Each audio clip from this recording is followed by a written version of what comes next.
하나님 말씀 창세기 1장 2절, 창세기 2장 7절 이어서 보겠습니다. 땅이 혼돈하고 공허하며 흑암이 깊음 위에 있고 하나님의 영은 수면 위에 운행하시니라. 아멘. 여호와 하나님이 땅의 흙으로 사람을 지으시고 생기를 그 코에 불어넣으시니 사람이 생명이 된지라. 아멘. 하나님이 천지를 창조했을 때 그 장면이 이제 2절부터 쭉 나와 있습니다. 근데 되게 특이한 장면은 땅의 상태가 그닥 좋지가 않은 겁니다. 그래서 여기 보면은 땅이 혼돈하고 나와 있죠. 혼돈하다고. 세상으로 말하면은 카오스라고 하는데 굉장히 복잡한 상태, 어떻게 이걸 손을 대야 될지 모르는 그런 상태, 답이 없는 상태, 어디서 실타래를 풀어야 될지 모르는 그러한 상태가 이 혼돈의 상태인 것입니다. 그래서 인생으로 보자면은 답이 없는, 어떻게 인생을 풀어 헤쳐나갈지 모르는 그런 상태를 말하는 거고요. 그 두 번째, 땅이 어떤 상태냐? 첫 번째가 혼돈이고 두 번째가 공허한 상태라고 이제 나와 있는 것입니다. 이 공허한 상태가 삶의 의미가 하나도 없는, 내가 왜 사는지도 모르고 뭘 해도 재미도 없고 기쁨도 없고 만족도 없는,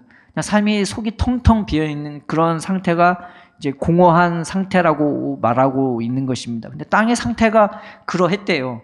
혼돈하고 복잡한데 그렇다고 뭐가 돼 있는 것도 아니고 속이 텅텅 비어있는 아주 공허한 상태가 땅의 상태라고 말하고 있는 거죠. 또 하나는 땅의 상태가 어떠냐?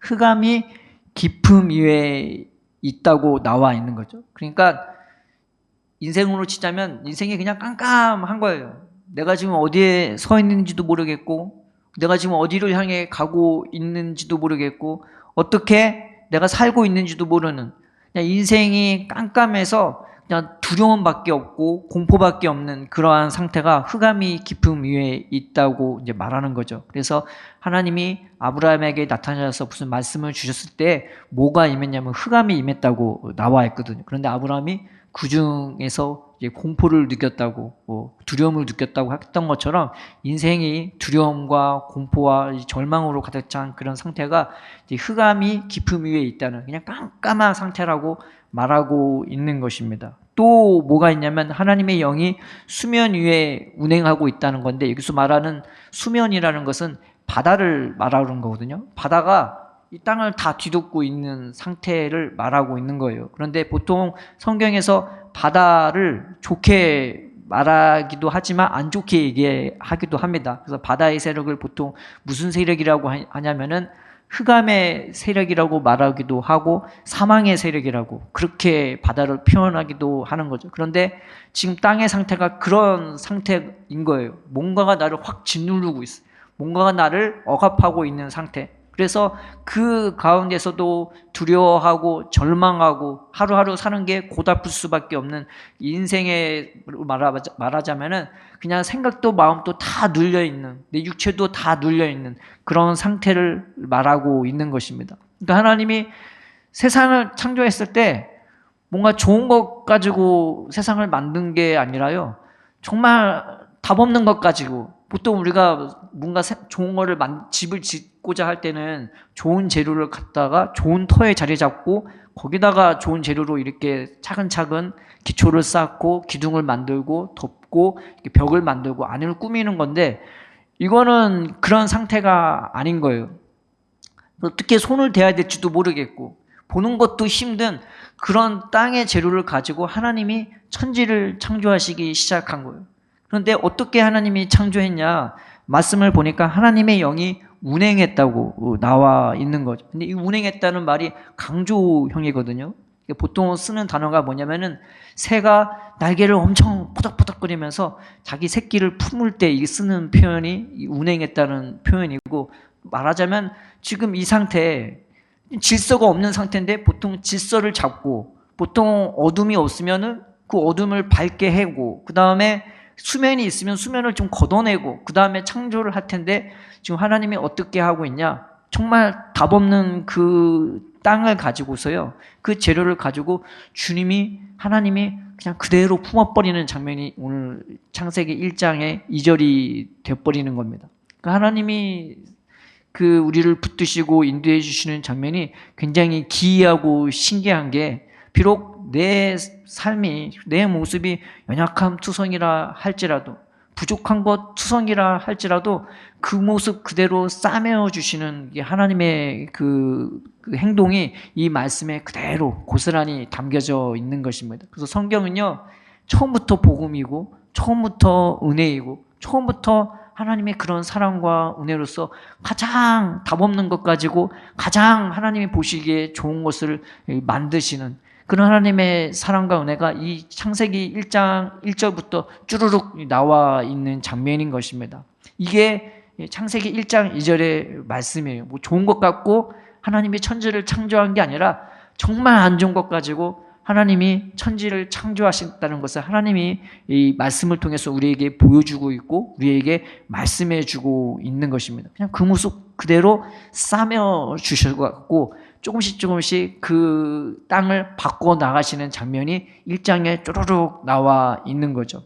그 다음에 2장 말씀에 이제 사람을 어떻게 만드는지 보여주고 있잖아요. 2장 말씀에 보면은 여호와 하나님이 땅의 흙으로 사람을 지으시고 생기를 그 코에 불어넣으시니 사람이 생명이 된지라라고 나와 있습니다. 원래 이 개역개정 전에 있는 개역판에는 하나님이 흙으로 사람을 지었다고 그렇게 나와 있는데 여기서는 땅의 흙으로 이렇게 나와 있단 말이죠. 근데 이 흙이라는 단어가 원래는 먼지입니다. 하나님이 사람을 만들 때 뭘로 지었냐면은 뭔가 금덩이로 만든 게 아니고 돌덩이도 아니고 흙 위에 있는 먼지, 그냥 바람에 훅 날면 그냥 날아가 버릴 그런 먼지로 만들었단 말이죠. 그래서 모세의 기도에서 보면은 하나님이 우리를 먼지로 만들어서 그렇게 인생을 헛되게 지내도록 그렇게 만드셨다고 그렇게 표현하기도 하고, 그래서 창세기 3장에 사람이 선악과를 따먹고 이 징벌을 내셨을 때 이 아담에게 해준 말이 뭐냐면 너는 흙이니 흙으로 돌아가라고. 원문은 너는 아파르야, 너는 먼지야. 그러니까 먼지로 돌아가라고 그렇게 말씀을 하셨던 겁니다. 왜 먼지로 돌아가라고 했겠어요? 하나님이 원했던 것은 먼지로 돌아가서 인생을 끝내버리려는 게 아니라 먼지로 돌아가야 주님이 다시 우리를 빚으시고 다시 새롭게 하기 때문에 하나님은 우리를 그래서 먼지로 돌아가라고 말씀해 주셨던 것이죠. 그래서 하나님이 땅의 흙으로 아무것도 아닌 거예요. 그냥 덧없는 먼지일 뿐이에요. 그런데 그런 흙으로 하나님이 사람을 빚었다고 그렇게 나와 있고, 가장 덧없는 것 가운데 하나님이 자기 안에 있는 그 생명을, 그 영광을 다 불어넣어서 창조된 게 바로 우리인 것입니다. 그래서 생기를 그 코에 불어넣으시니 사람이 생명이 되었다고 이제 말하고 있는 거죠. 그래서 예수님이 말씀하시기를 아버지 것은 다 내 거야. 내가 그것을 너에게 줄 거라고.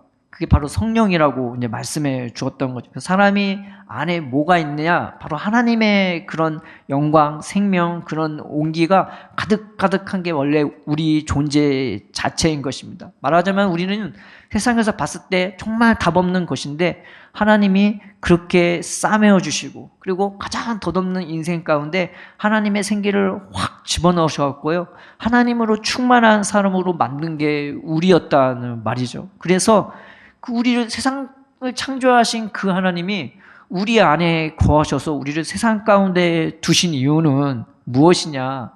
세상 것으로 희낙낙하면서 살라는 게 아니라 내 안에 있는 그 하나님의 영광으로 우리가 이 세상을 채우며 살라고 우리를 세상 가운데 두신 것입니다. 그래서 사람이 살아있게 된 거는 세상 걸 누렸을 때 살아있게 된 게 아니라 하나님의 영광이 가득 찼었을 때, 그 하나님의 생명이 내 안에 가득 찼을 때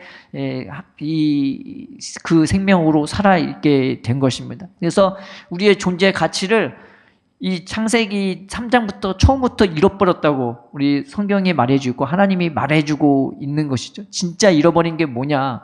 세상 걸 잃어버린 게 아니라 하나님을 잃어버리고 하나님을 놓치고 살고, 하나님은 우리를 애초부터 우리는 답없는 존재였고 애초부터 내가 죄를 짓고 안 짓고 떠나서 이미 우리는 시작부터 먼지 같은 그런 존재임에도 불구하고 하나님이 우리를 그렇게 싸매어 주시고 채워주셔서 생겨난 존재가 바로 우리였단 말이죠. 그러니까 세상 가운데 우리를 두었던 거는 내 안에 있는 하나님의 그 생명, 그 사랑, 그 은혜, 그 긍휼로 세상을 그렇게 대하라고 우리를 이 세상 가운데 두셨던 이유였던 것이죠. 그래서 그 존재 가치를 제일 잘 보여준 게 예수님이셨던 것이죠. 예수님이 뭐라고 말씀하셨냐?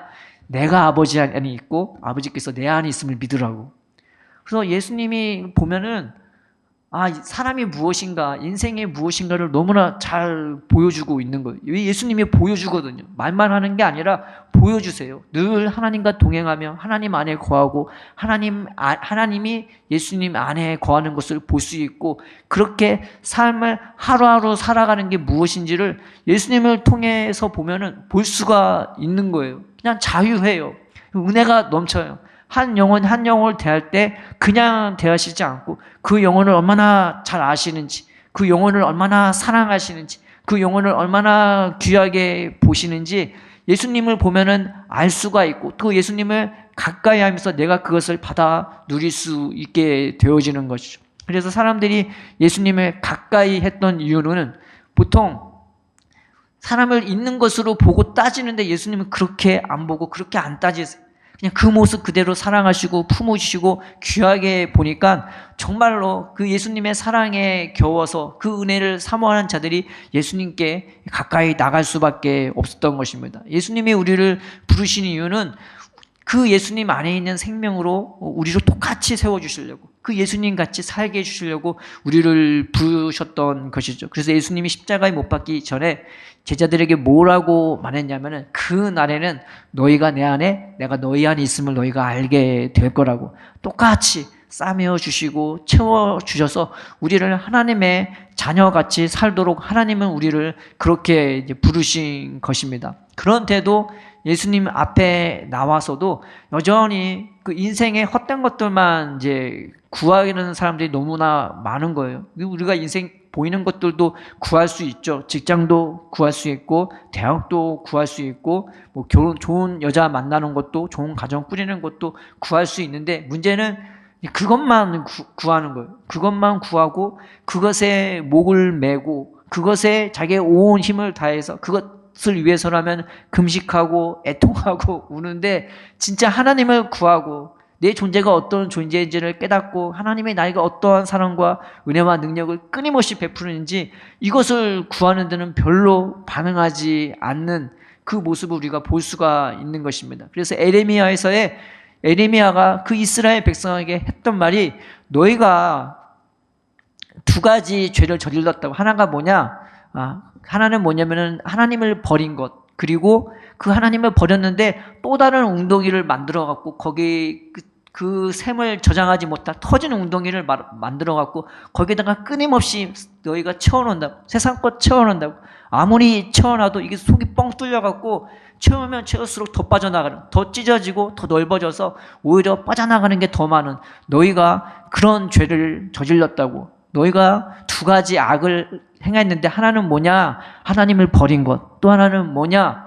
하나님을 경외하지 않는 것. 그것이 너희가 갖고 있는 악이요 너희 고통이라고 이 예레미야를 통해서 하나님이 이스라엘 백성에게 말해주고 있는 것입니다. 인생 문제는요, 밥숟가락 나야 끝나요.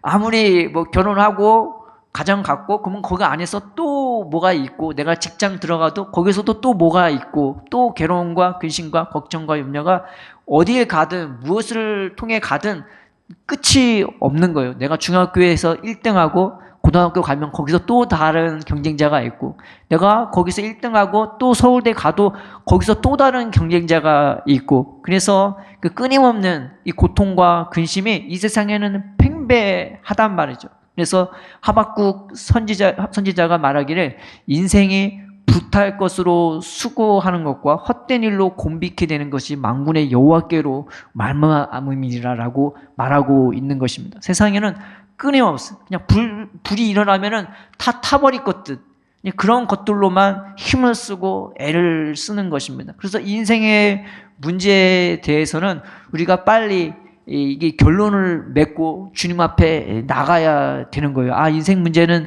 끝이 없구나. 결국 죽는 거구나. 결국 고통뿐이 없고 괴로움뿐이 없고 절망밖에 없는 거구나. 그거 빨리 깨닫고 주님 앞에 나가야 되는 겁니다. 주님은 우리를 왜 불렀어요? 겨우겨우 이 세상 것 하나만 주려고 부르신 것이 아니라 그런 것도 주기도 하지만 영원한 것 주려고 그 참된 생명으로 우리를 싸매어 주시고 채워 주시려고 그렇게 우리를 세워 주셔서 그 영원한 하나님의 나라에서 예수님과 동행하며 세상을 다스리도록 우리는 그렇게 부름 받았고 그렇게 세워 주려고 예수님은 우리를 불러 주신 것입니다. 그래서 세상 것에 대해서는 우리가 빨리 마음을 접어야 되는 게 빠른 거예요. 그거 갖는다고 뭐 되는 거 아니구나. 그거 내가 하게 된다고 뭐 되는 게 아니구나.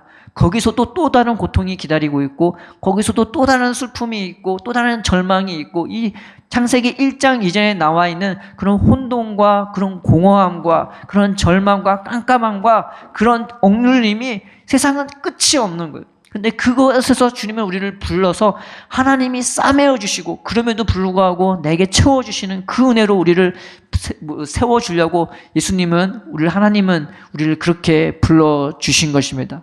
우리가 이것을 깨닫고 하나님 앞에 나아가서 예수님 앞에 나아가서 내 삶의 연약함도 주님 앞에 드리고 내 삶의 어리석음도 나의 부족함도 주님 앞에 드릴 수 있는 저와 여러분 되기를 바랍니다. 신앙은 내가 거룩해서 예수님을 만나는 게 아니라 예수님 가까이 해야 거룩해지는 거예요.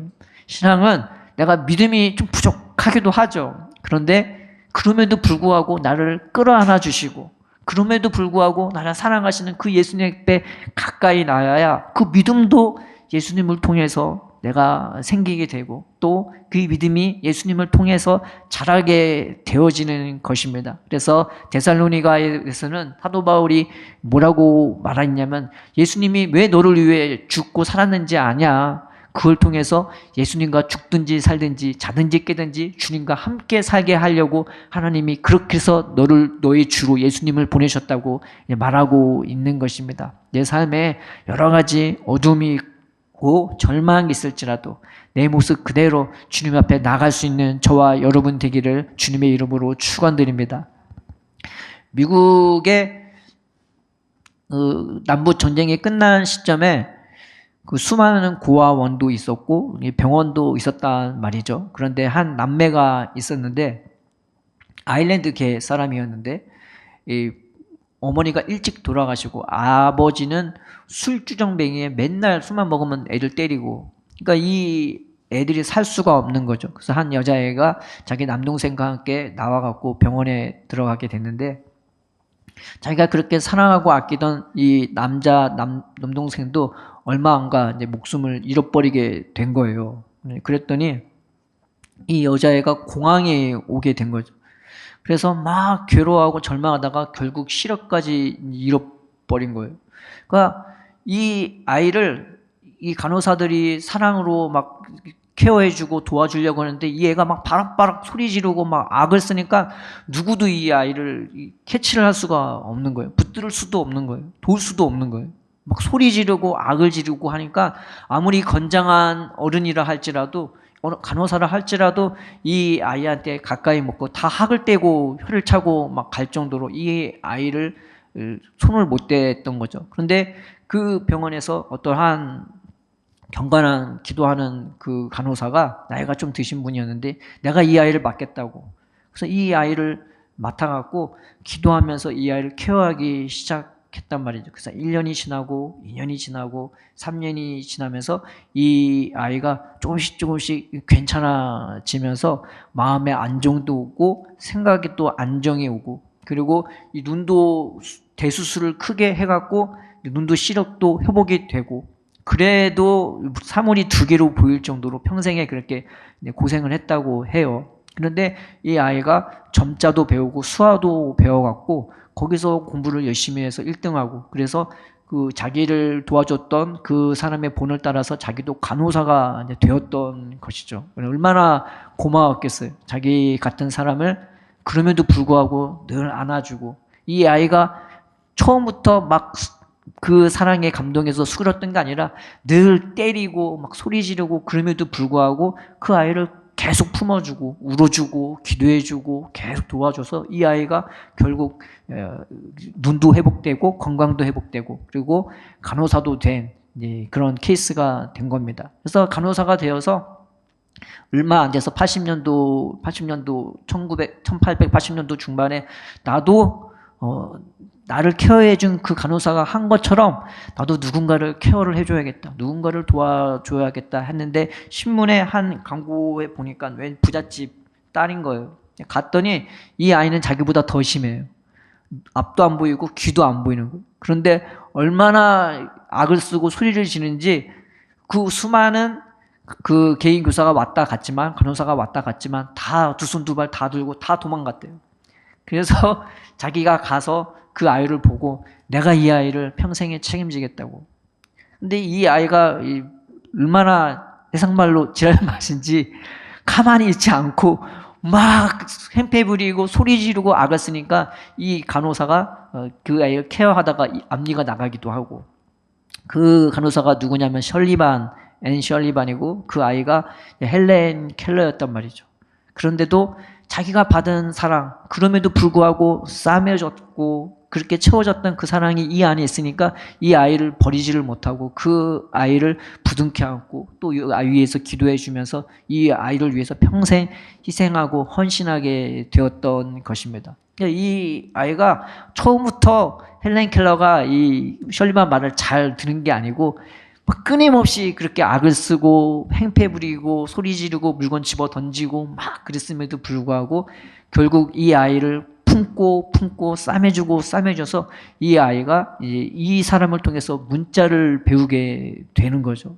그래서 그 나이에 7살 나이에 이제 1년 지나면서 수화가 아니라 점자를 배우게 되고 언어를 배우게 되면서 11살의 나이에 자기 학급에 또 다른 학우를 돕자는 캠페인을 이 아이가 벌였다고 그렇게 해요. 근데 이 아이한테 이 셜리반이라는 선생님이 이 간호사가 어떤 문자를 가르쳐 줄 때 어떻게 가르쳐 줬냐. 그 아이한테 가까이 가면서 이 곰인형 있죠. 그 곰인형이 부들부들하고 따뜻하잖아요. 만지면. 그것을 딱 만지게 했대요. 그래서 그것을 만지게 하고 그 아이가 만지면 기분이 좋잖아요. 그 손바닥에 딱 펴서 거기 위에다가 손에다가 LOVE 이렇게 딱 적어줬대요.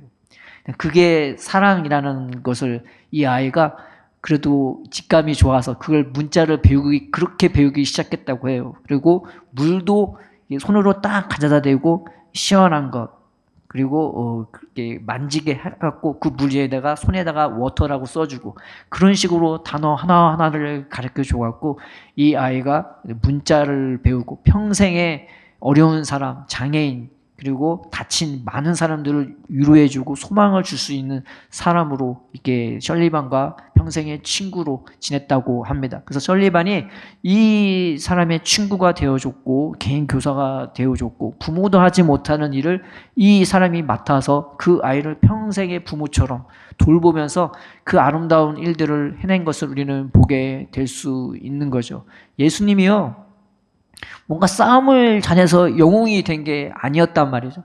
예수님 안에는 하나님밖에 없는 거예요.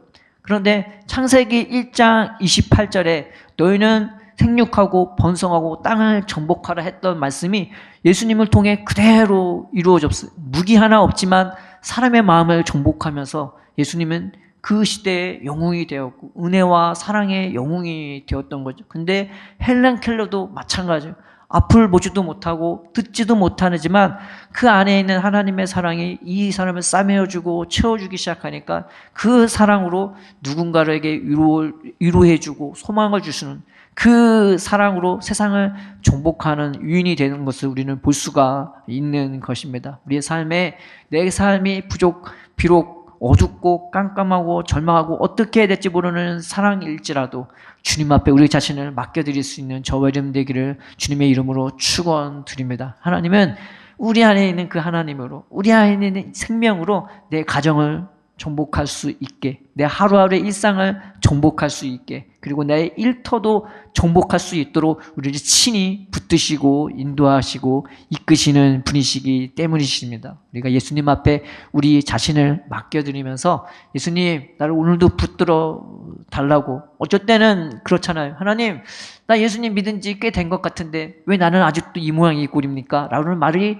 나올 때도 있잖아요. 그럴 때마다 예수님께 우리 자신을 맡겨드리면서 나를 오늘도 주님이 빚어주시고 오늘도 나를 품어주시고 오늘도 나를 채워주셔서 이 은혜와 사랑으로 내가 살아갈 수 있게 달라고 주님께 더 가까이 하고 주님을 의지할 수 있는 그 싸매시고 채우시는 은혜로 세워지는 저와 여러분 되기를 주님의 이름으로 축원드립니다.